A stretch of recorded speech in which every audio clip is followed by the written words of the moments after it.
Hello, good afternoon, good morning, and good evening to everyone joining today's live Q&A session with Dr. Mike Ryan and Dr. Maria Van Kerkhove. My name is Alexandra Kuzmanovic, and in WHO yesterday started our executive board meeting. This time last year, our Director General, Dr. Tedros, kicked off a first vaccine equity campaign in the executive board, calling for all countries to work together and to ensure that all health workers around the world are included in vaccination programs against COVID-19 in first 100 days of the year 2021. Unfortunately, this target hasn't been met yet a year later, but WHO continues its efforts and working with partners and countries around the world to vaccinate health workers, vulnerable people, and everyone who needs to receive a vaccine. However, WHO is not the only one working on this. So today we are very, very pleased to have special guests from Ireland, three global health students from Trinity College in Dublin, who last week ran a campaign together with their colleagues on vaccine equity. So, Mike, Maria, good afternoon to you. And in particular, good afternoon and thank you for joining us today, Alana, Teja, and apologies, Tuba. Tuba, yes, Alana, Teja, and Tuba for joining our program today. So please, the floor is yours. And Alana, maybe you can tell us about the vaccine equity campaign that took place last week in Dublin. Sure. Well, I'd love to start off by thanking you for having us here. This is a really great opportunity for us to speak about our campaign, so we really appreciate that. Our campaign's called Students for Vaccine Equity. It was started by students in the Masters for Global Health program in Trinity College Dublin, but we've since had students from all different courses and colleges joining us too, which is great. We started this campaign because we all became increasingly aware of vaccine inequity around the world and the billions of people who still haven't had access to life-saving COVID-19 vaccines and treatments.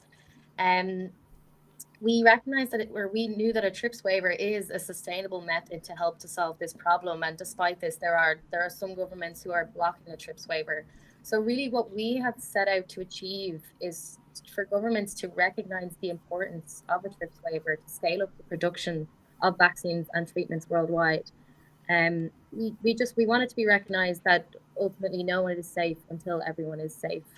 The campaign's taken some actions over the last couple of weeks now to help to achieve our aim.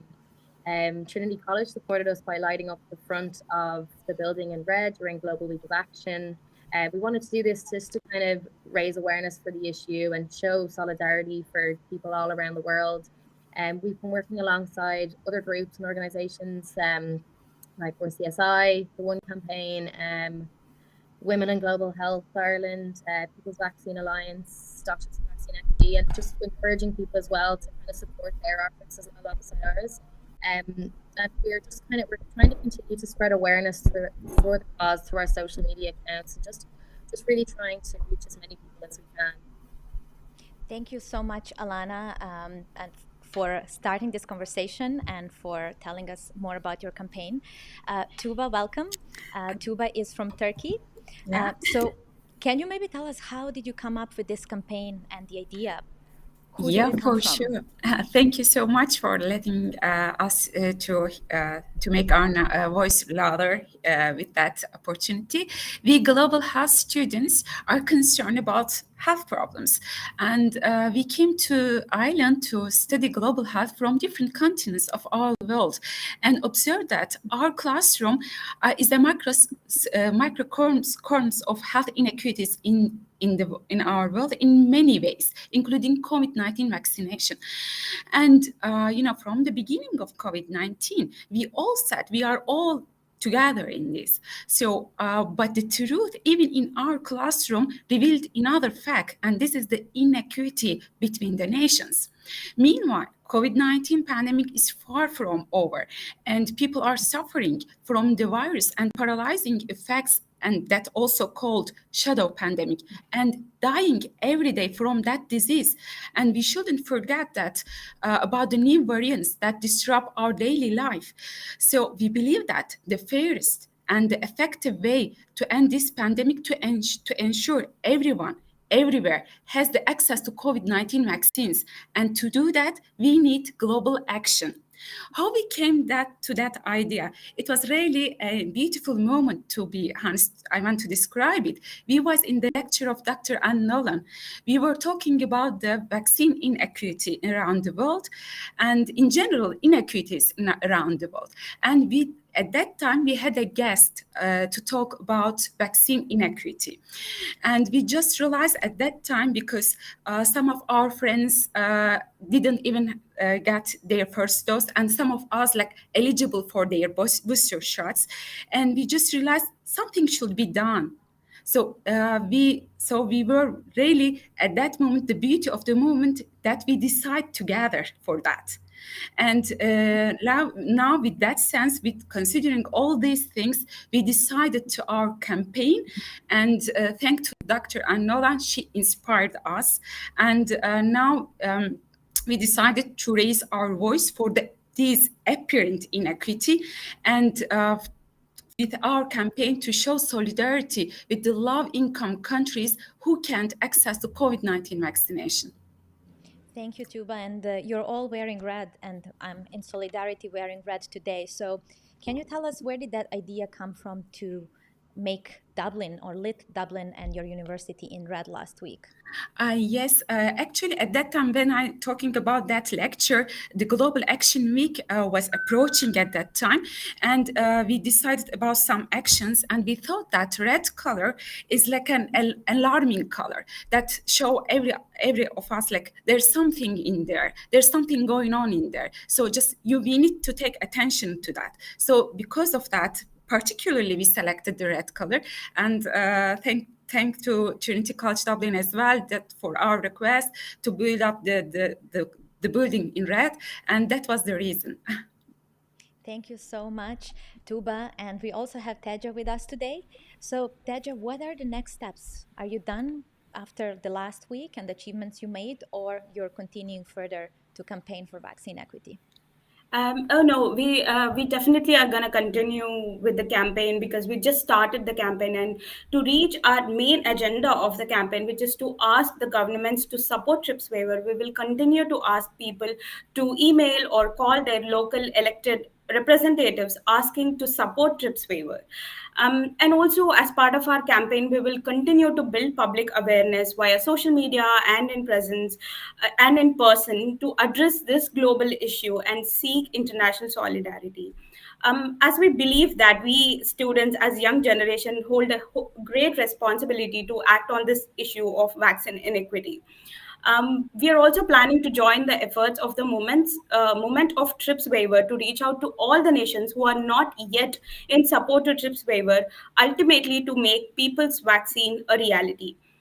And also, we are planning to expand it to all the students across all the universities and colleges to be in solidarity with our campaign to make it global. So, with this campaign, we want to end the pandemic for all. Thank you so much, Teja. And are you in touch with some universities outside of Ireland so far? Yeah, we have got in touch with another students body in France who are also working on the same to making governments support TRIPS waiver. We have been reached out to them, and we are not going to stop. We are going to make it global.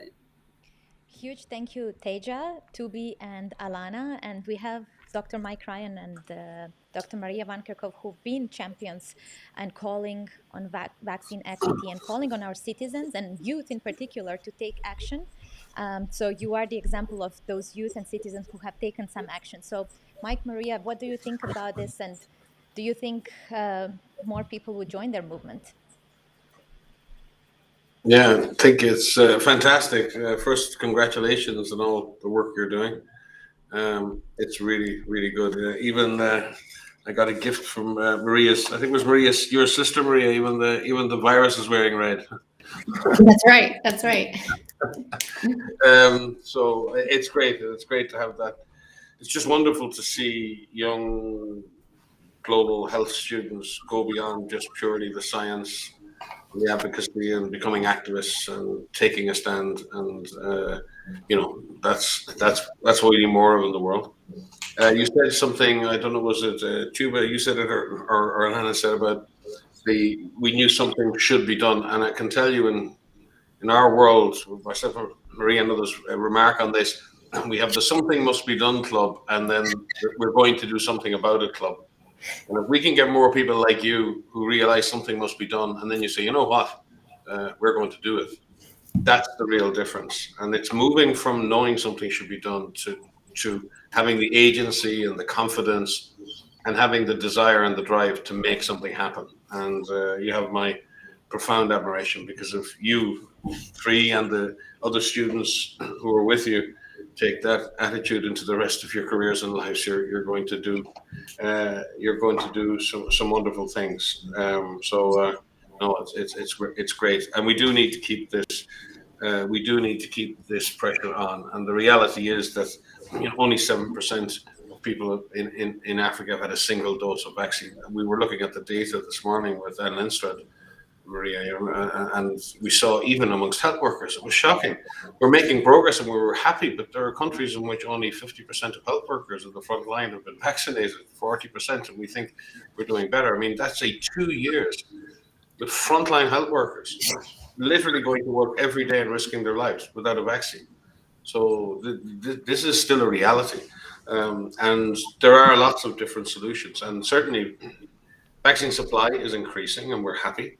There are more donations and we want people to make up on the donations, but you are right. We're going to have systematic solutions that go just beyond this pandemic.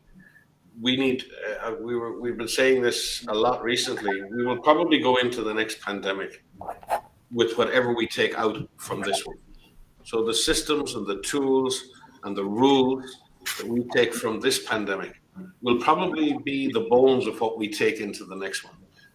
And if we don't get things like TRIPS waivers, if we don't get things like technology transfer, if we don't get equitable mechanisms and allocation mechanisms and rules about distribution, Dr. Tedros talks about our member states have agreed to negotiate a new treaty or global instrument that will include things like equity and distribution. If we don't get those things in place, we can have all the technology and all the innovation, which is great. But if we don't have the mechanisms for how the fruits of that innovation are going to be shared, then we fail. And so far in this pandemic, the greatest failure so far in this pandemic response has been our inability to deliver these life-saving tools to the people who will benefit most. And the work you're doing and have done, the awareness you're bringing, the fact that we're talking about it here today, the fact that you're on this this media live, the fact that Dr. Tedros is retweeting you, and I've seen other stuff in Ireland and I've seen you on the newspapers, you're having an impact. We change the world one step at a time. So congrats to you all. I'm really, really proud of not only of Ireland and Dublin and Trinity and the diversity of the student body in Trinity, and also of what I think is the most powerful thing in the world, which is women in science and women in public health leading and driving the future. Thank you so much, Mike. And Maria, what are your thoughts? Well, I'm just incredibly impressed. Just the fact that you have found an issue that you believe in and that you're using your voices to speak out on it. Echo wholeheartedly everything Mike just said there, and you are taking action. And I think that's really incredible. If we had more people that did that at a global level, where would we actually be? I'll add another one. We're full of people who are around us that not only say there's something must be done and don't do it, but there's a lot of people that have this attitude of no, but I can't. And we need to surround ourselves with people who are yes and. They listen to something, they say, yes, that's a problem, and here's what we can do about it. And that's actually what you're doing. And so I think the more voices that we have that are out there, particularly from young adults, from the youth around the world, students, the perspective that you have, you will be the leaders of this world going forward. And the fact that there's 3 smart, confident women that are here with us today is incredibly inspiring to me. So just keep going, keep pushing, unapologetically. Don't apologize for what you do. Just keep pushing, keep studying, keep learning, keep listening, and hold adults and leaders or people who are older than you and younger than you accountable. So keep it up, and really proud to be sharing this space with you today. Thank you so much. Thank you Maria. so much. Maybe before we lose ladies from the chat, we can also clarify to our viewers why vaccine equity is important for this pandemic and the objective that we have to vaccinate 70% of the population in all countries by mid-2022. Will it help us stop variants? Will it help us protect health systems? So why do we have this 70% target in front of us? Well, ultimately this is a global pandemic, and this is something that we need to be addressing this issue all around the world. And just because one country kind of can come out and say, oh, maybe we're finished and we're done, it's just not the case. If we don't vaccinate the rest of the world and continue to look after everyone else, it's going to be this continuous loop of new variants and people getting sick. And so it's the most important thing to do right now is to make sure that everyone is vaccinated. And I think the only way to ensure that, as you said, the target of 70% of people vaccinated by mid this year, I think the only way to do that now is with the introduction of a TRIPS waiver. It's the most sustainable method to ensure that we can finish this global pandemic. And as Dr. Mike Ryan said, it's a way that it's sustainable for the future too. We need to have methods that we can address these issues again should they ever come up. So thank you so much, Alana. Any other thoughts from Tuba or Teja? Yeah, maybe I can also, it is important to vaccinate 70% of the world population, because we can't, we are now talking about the new variants, and we shouldn't forget like the shadow effects of the pandemic. Many people are suffering not just from the disease or the virus, and we know, just the poverty increase because of COVID-19 pandemic, and, the education has affected, and, health systems are like other activities, services of health services are disrupted. So we need to ensure not just one nation, all the world, because really we are in that together. You can't separate one country from the other one, because it is a globalization and we can't be separated. And we are, if we say that we are, and the pandemic shows us that we are in this together. So we need to vaccinate at least 70. We need to achieve that target. So thank you, Tuba. And any last comments from Teja? Yeah, just to add on, like as Alana already said, that no one is safe until everyone is safe. In a broader sense, it's just that no country is safe until every country is safe. And I think it is really essential to scale up the vaccine production so that it's accessible for everyone. Thank you so much, Teja. And thank you, young ladies. And I think that the global health future is in good hands with such amazing global health students. Thank you so much for all that you're doing. Greetings to your friends and colleagues in Dublin who were also part of the campaign. You're just the representatives today. And all the best. We'll be here to watch what you're doing and maybe even get more ideas from you on how to mobilize the rest of the world. Thank you so much. Thank you. Thank you so much. Thank you. Thank you. All the best. thank you. Bye-bye. Thanks. Mike, Maria, our viewers are already submitting a lot of questions. And while we are still on vaccine equity subject, you can take this one. How does getting vaccinated protect health systems? Maybe I can start. It's good. It's a good question, and there's a lot of sort of confusing data out there. When you get vaccinated, you get a full course, and especially if you're someone who's got vulnerability or high risk for severe disease. The fact is, if you are vaccinated, and depending on the country you're in and the data that we've seen, but you're somewhere between 20 and 50 times less likely to be admitted to hospital if you've been vaccinated. And that goes up with age. It goes up in vulnerable groups. So the reality is, the vast majority of people who are arriving in hospital are unvaccinated, and vaccinated people have so much more protection. So if you have a lot of unvaccinated people in your community and a wave of disease passes through, and like this Omicron wave, and even if each individual case may be on average less severe, the reality is with so many cases in the community and with a lot of people unvaccinated, it will generate a lot of admissions in a very short time. And that puts huge pressure on the system because ICU beds fill up. We see doctors and nurses struggling, not able to spend as much time with patients. We see shortages of beds, shortages of ventilators.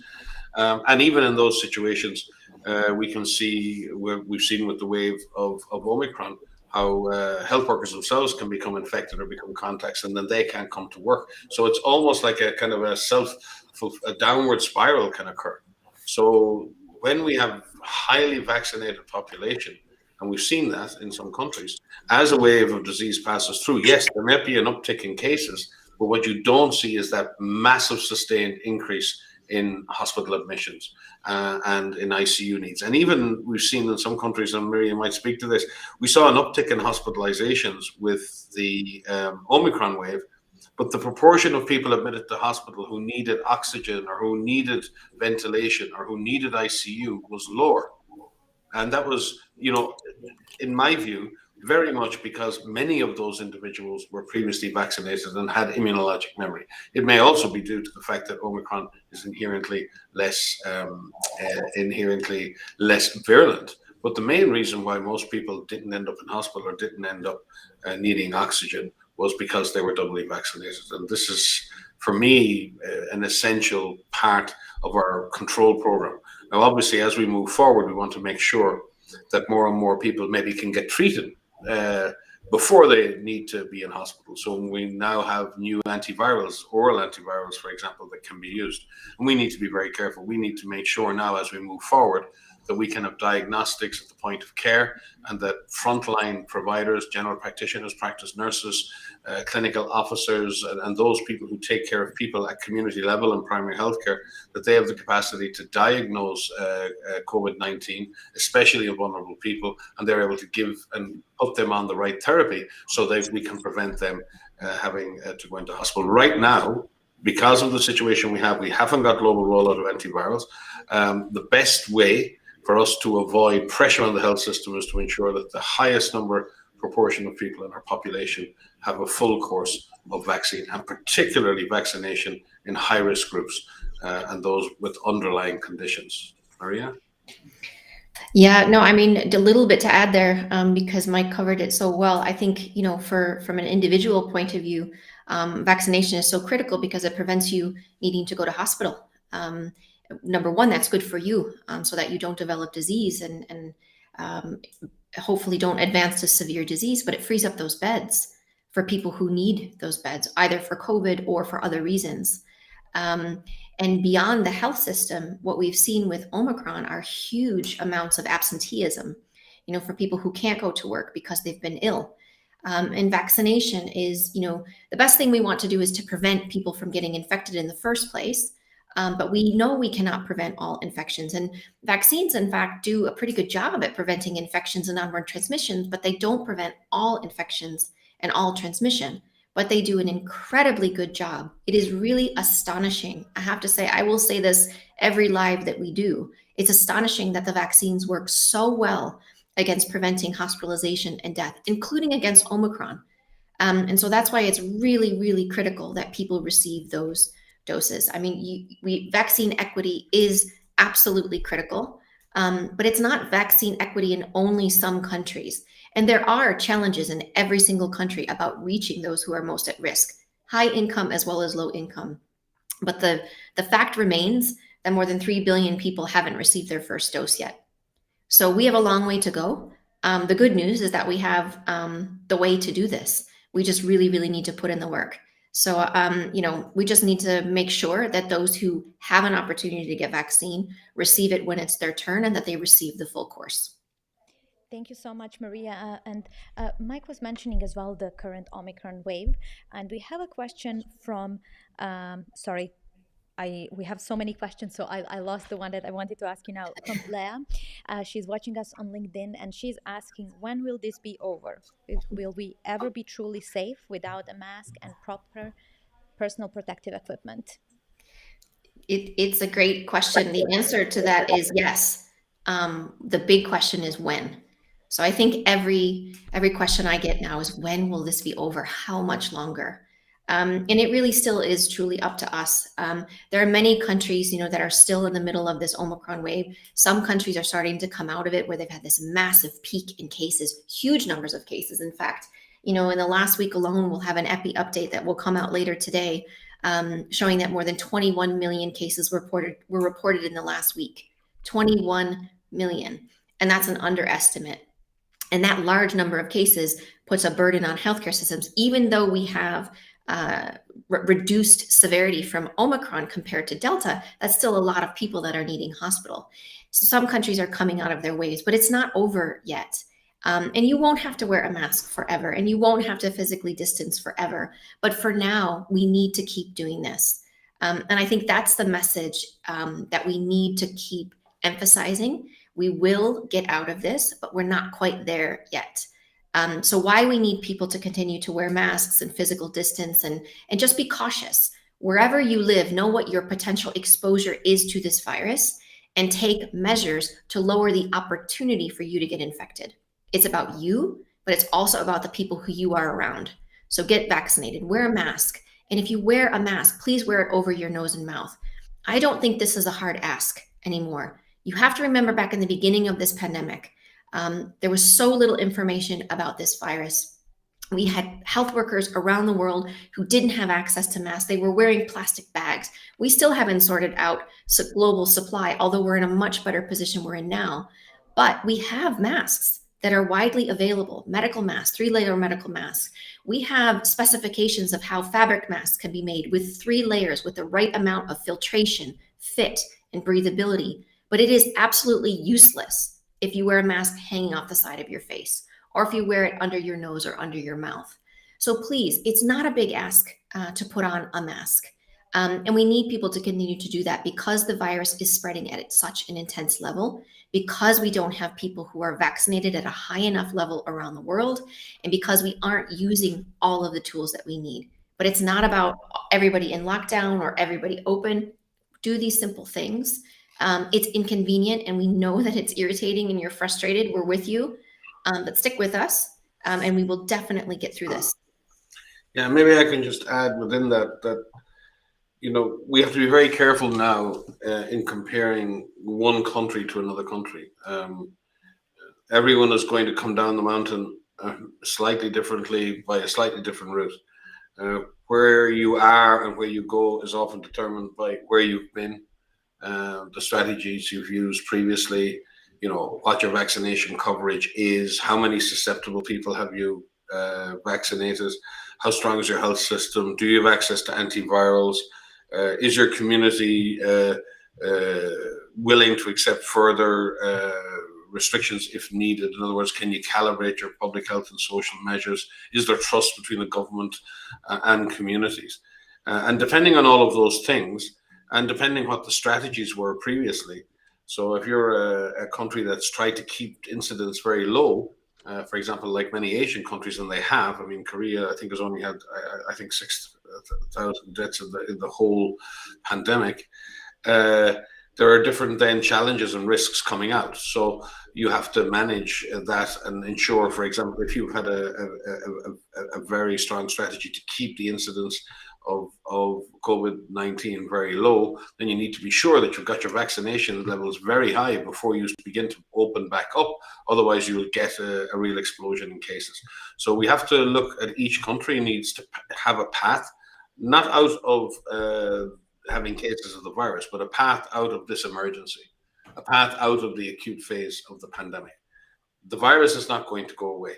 What can go away is the emergency. What can go away is the hospitalizations. What can go away is the deaths. What can go away is the restrictions. If we take a stepwise approach to that and do that in a careful manner and according to what's happening in any individual situation. So each government needs to look very carefully at where it is, where it's been, what capacities and capabilities it has now, and then how can it chart a safe path to end the emergency. And as we end the emergency in every country, then we can say that the global emergency is over. The virus will remain, the virus will continue to evolve, and will probably settle down into a pattern. We're not sure, Maria can speak to that, we're not quite sure what pattern that will be, but it'll settle into some form, we would hope, of low-level transmission with potentially occasional epidemics. We don't know whether those epidemics will be seasonal, whether they'll be in high-risk groups. There's a lot to work out with that, and that we would be able to manage at some point, manage the surveillance and response to COVID-19 like we would manage the surveillance and response to influenza, with all of the surveillance and response measures that we use for influenza. The problem we have is that this virus is unpredictable.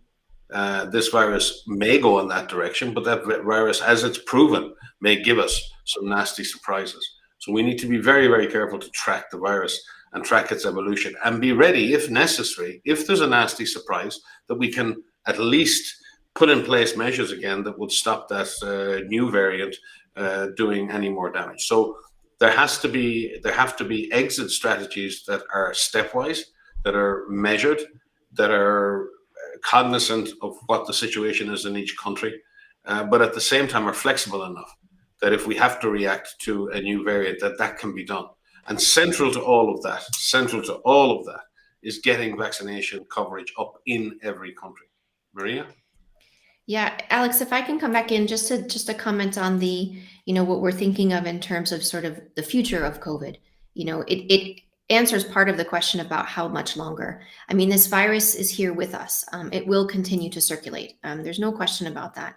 The question is at what level. The intensity at which this virus is spreading right now is way too high. It's too high because if you put pressure on this virus, the more it circulates, you've heard us say, the more it circulates, the more opportunities it has to change. And if you put pressure on this virus, it will continue to evolve, and it can evolve in different ways. Omicron will not be the last variant that you will hear us speaking about. The next variant of concern will be more fit. And what we mean by that is it will be more transmissible because it will have to overtake what is currently circulating. The big question is whether or not future variants will be more or less severe. There is a narrative that is out there. There's a lot of discussion out there that the next variant of SARS-CoV-2 will be less mild. There is no guarantee of that. We hope that that is the case, but there is no guarantee of that. And we can't bank on it. So what we need to do is reduce the pressure on this virus to circulate, which is why we're not only focusing on increasing vaccination coverage to prevent severe disease and death, we're also making sure that all of the interventions that countries can use also reduce the spread. The other thing we expect with variants is that there may be more immune escape, which means our countermeasures, our vaccines will be less effective. We don't want to be in that situation. So again, we want to make sure that we reduce the spread. So future scenarios that we think about, we expect that with interventions, if they are used appropriately, and as Mike said, it's going to take some time for us to kind of bring this back under control, or bring it under control, certainly at a global level, we expect there to be low-level circulation. But within that low level of circulation, there will be flare-ups, there will be outbreaks. And those outbreaks will occur in people who are not well protected, either because they have not been vaccinated, because they don't have access, they refuse to be vaccinated because there is vaccine hesitancy, which we are working to address globally, or they have been infected and they may have waning immunity over time. So those outbreaks we expect to continue to occur. It depends on how big or small they may be going forward. But we may also see a seasonal pattern, as Mike has mentioned. This is a respiratory pathogen, so we expect as we go forward, we will typically see a pattern. In the Northern Hemisphere, you see in the winter months, in the Southern Hemisphere, in their winter months. And in the tropics, it's a little bit different. But we do expect there to be some kind of seasonality. But the variants are a wild card. And the certainty by which many people are speaking in the last couple of weeks, I have to say, is a little disconcerting for me, because throughout this pandemic, we have been very careful to explain what we know, what we don't know, and what we're doing to find out. we still don't know everything about this virus. We still don't know everything about the variants and the future trajectory of that. What we do know is what works. Vaccines work. Vaccines prevent people from needing hospitalizations and prevent people from dying. We know that people need access to those vaccines, and that's why we're fighting for vaccine equity. We know that physical distancing works in terms of reducing the spread. We know that wearing of a mask actually prevents spread, reduces the opportunity to spread from one person to another. We know improving ventilation reduces the spread. We know avoiding crowds. That does not mean we shut down society, but what we're looking for is a layered approach. And to go back to the actual question, someone who's saying, how long do we need to do this? Wearing of a mask really, really helps because it reduces your opportunity to get infected and passing the virus to somebody else. And we really need everybody's help. Thank you so much, Maria. We have quite a few follow-up questions. Maybe we can start with Mike was mentioning that different countries have different approaches and that they shouldn't be compared because every country is in a different situation. But there's a bit of confusion as well for people because they are hearing in the news that Omicron is everywhere around. On the other side, they're seeing their governments reducing the measures. So they are confused. What do we expect them to do to protect themselves, but also to prevent Omicron from spreading furthermore? So maybe we can help them with the advice on what they can do on individual level. So, Mike, you want to start or you want me to start? Sorry, I can't see we're not in the room together. I mean, one of the things we're doing as the World Health Organization is that we develop evidence-based guidance. So we are looking at the way we talk about the virus. What do we know about this virus and the variants and Omicron? And we look at every shred of evidence we can get our hands on. We debate it across multiple disciplines, and we consolidate that evidence into guidance that we give to our member states, to countries, to ministries, to decision makers. They have to take that guidance and turn it into policies. And they have to weigh up the health issues, the economic issues, the political issues in their countries, the capacities in their countries, the trust within those societies, and set the policies. And it is confusing out there because there are various policies that are contradictory, and it's confusing. And we change, and science grows, science changes over time, so it's confusing. So first and foremost, we are working with governments to make sure that they have a comprehensive strategy and that it's tailored and adjusted based on the situation in their country. And as Mike outlined, all of the other different factors within that country itself. At an individual level, what we need people to do is know what their risk is to exposure to SARS-CoV-2 virus and to take measures to lower their risk. It's 1,000 decisions throughout your day. But I think 2 years into this, many people have become accustomed to thinking, I got to make sure I have that mask. I have to make sure that I have that hand gel, that I wash my hands. I need to make sure that when I go out, I try to avoid crowds as much as I can. It's about if I can work from home and I am supported in the job that I have that I can work from home, that takes the pressure off some of the public transportation systems for people who can't work from home. And I think what we need is everybody to, continue to wear their masks, continue to perform hand hygiene and use an alcohol-based rub, to continue to physical distance, to continue to open windows so that you have good cross ventilation when you're indoors, spend more time outdoors than indoors. These are little things that everybody can do every day, and they make a difference because all of these things alleviate the burden on the healthcare system because you don't get infected and you don't need that bad. You stay safe. Your loved ones stay safe. You get the vaccine when it's your turn. And we make sure that we provide the space for those who need to do their jobs out and about every single day, especially people who make day wages, to continue to do so. We also need governments to really enhance their surveillance and beef up, if you will, sort of testing and the surveillance capacities now, not when it's over, because everybody will move on to the next problem. But it's really important to know where the virus is. That doesn't mean test everybody everywhere all the time. It means using testing strategically to know where the virus is, to know, who's infected, but also to pick up these variants and pick up any changes in the virus quickly so that we could take action. So everybody has a role to play. Every single person that's watching this needs to take measures to keep themselves safe because all of that moves us closer towards the end of the pandemic. Thank you so much, And, Maria. and Mike, Alex, if I could just add please. just a word of caution to people, because I think we've all of us, and have people in our families who got very sick or who have died from COVID. And we also need to remember the increasing number of people who are suffering long-term post-COVID condition. So we don't know what the long-term consequences are of having an infection. We know for the vast majority of people they recover with no problem. And we know for a very small number of people they may get admitted to hospital, go to ICU, and some may even die. But in between, there's a very large group of people who haven't necessarily had very severe infections from COVID, but they have long-term sequelae. They have long-term issues with their respiratory, cardiovascular, and neurologic system. And this is not insignificant, and we don't fully understand that. So therefore, avoiding getting this infection, and we know, for example, that while a vaccine will stop you getting severely ill or going to hospital, the reality is that with very fit viruses like Omicron, it is possible to be reinfected. So taking those individual precautions, as you would say, look, I just don't want to get this virus, I have to live my life, but I'm going to be careful, I'm going to be smart about that. So I'm not just going to put myself in situations where I'm very likely to get infected, and especially in countries that still have very high numbers of cases. As the incidence of cases drop, then the chances of you being in contact with someone with disease go down. So the risks go exponentially down over time. But there's a lot of countries in which there haven't been many hospitalizations or deaths, but there's been very high numbers of cases. So the virus is still there. The virus is still transmitting.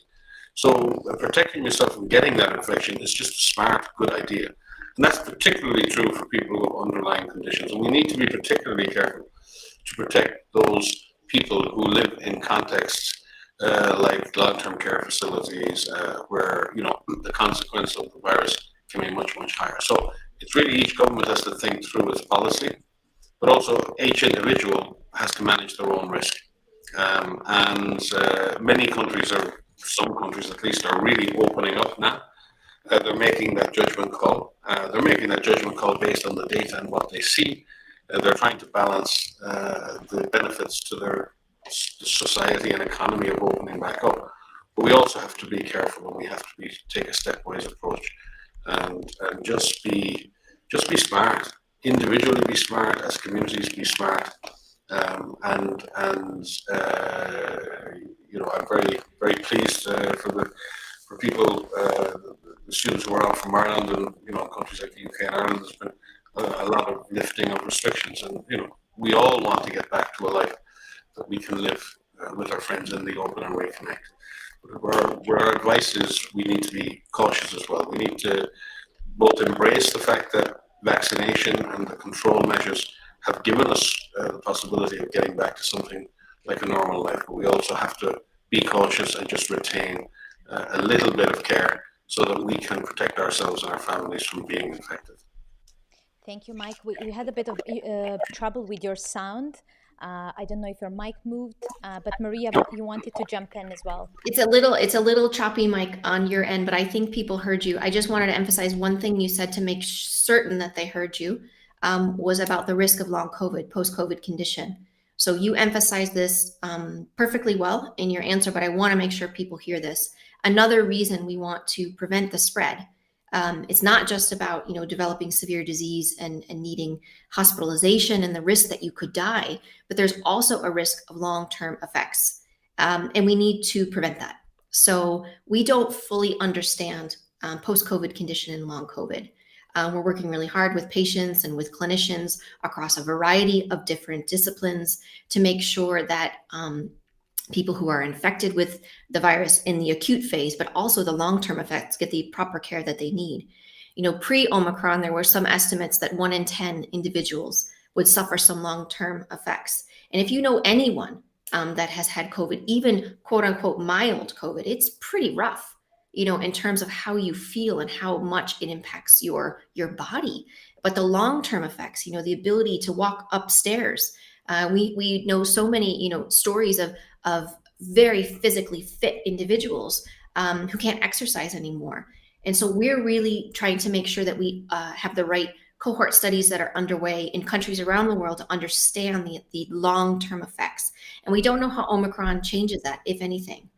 And so another reason to avoid infection, and in particular, we said this at the last live, please do not willfully expose yourself to this virus. We heard some very scary stories, very alarming stories about having these parties where people would come together and purposefully get exposed. Please do not do that. That is not safe for the variety of reasons we just said, but also additionally, the fact that some people could have long-term effects. So we're working really hard to ensure that we have the right types of research, rehab, rehabilitation, proper care, and that is going to take some time. So it's not just the next 6 months, it's the next year, it's the next 5 years, it's the next 10 years. There's a lot to be learned, and we really need to remain humble to this virus. Thank you so much, Maria. We are running out of time. I have 2 more questions before we close, and I think you can take this one. It's from a Twitter viewer. Any most recent information on the threat of sublineage BA1 in terms of transmissibility? So that's a good question. So we have the parent lineage. So Omicron has different lineages. The B11529 is what we call the parent lineage. And then we have 3 descendant lineages. I have to learn this myself. I'm not a virologist, so I have to learn this language. But we have BA.1, BA.2, and BA.3. Most of the sequences that have been shared globally and with platforms like GISAID, there's 500, 600,000 sequences that have been shared to date of just Omicron. More than 7 million sequences have been shared to date of this virus since the beginning of the pandemic. That's incredible. That helps us track and assess and monitor. But most of the sequences of Omicron that have been shared to date are what is the sublineage BA.1. BA.2 is one that is increasing in some countries. We don't have a lot of data comparing BA.1 with BA.2 with BA.3. What we can say is overall with Omicron is that we do have an increased growth rate. You know this already. It's spreading very efficiently between people, and it has a transmission advantage, a growth advantage over Delta, which is why Omicron is replacing Delta in countries around the world. The other thing that we know about Omicron is that it's seen people who are infected with Omicron seem to have less of a risk of needing hospitalization. So it's less severe than Delta, but it's not mild. Again, please, we want to make sure that we counter this narrative that it's just mild. It's less severe, certainly. But people are still needing hospitalization.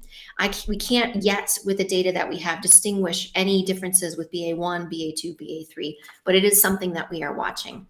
And I think one of the things we want viewers to know, and particularly like friends and family and people who just, you guys need to go out and live your lives and not worry about this type of stuff. There are literally thousands of researchers around the world who are studying this and who are contributing to our knowledge base so that we can come to you and tell you the latest. The reason I can't give you an answer is because the studies aren't done yet. It doesn't mean that those studies are not ongoing. So we will update through different technical briefs, through these types of live Q&As, through our press conferences, within our guidance, as quickly as we can when we get that information. But essentially, the virus that is circulating is the SARS-CoV-2 virus. Regardless of what variant is out there, you still need to protect yourself and your loved ones. Thank you so much, Maria, and also thanks to Mike. Maybe we can close with this question as we started with vaccine equity. Later in the conversation, we got a question from Priscilla Lambert. Why is vaccine equity still a problem? Mike, would you like to start?